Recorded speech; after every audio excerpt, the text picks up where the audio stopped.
Assalamu alaikum. In this video, I'm going to show you how to download and install Oracle VM VirtualBox. So right now I'm in their website. Here you can see you have the download links in here. So since I'm actually using Windows, so I'm going to download for Windows. So this is 64-bit, my computer is 64-bit, so I'm going to download this one. So I actually have already downloaded this thing, so I'm not going to download it again. So let's move on to the installation phase. So here is the downloaded file. Now I'm going to install this thing. So just double click in this thing, and we should start the wizard, setup wizard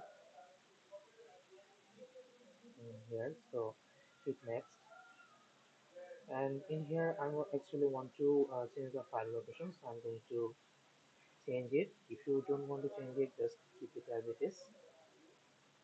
I will put it in here in the D drive, and the folder is no VirtualBox.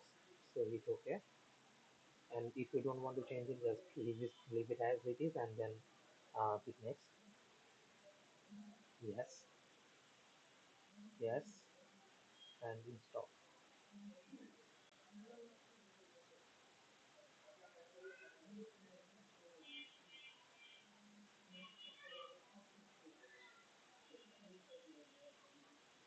As you can see, the different files are appearing behind. So these are all necessary files that Oracle needs to run in VirtualBox.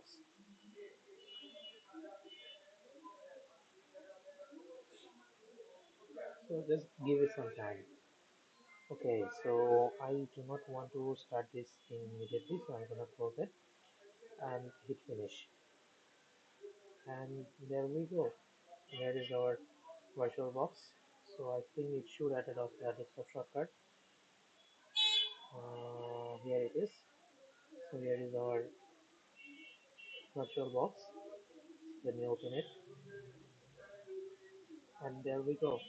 The Oracle VirtualBox is successfully installed in our computer. So that's it for today's video. Thank you.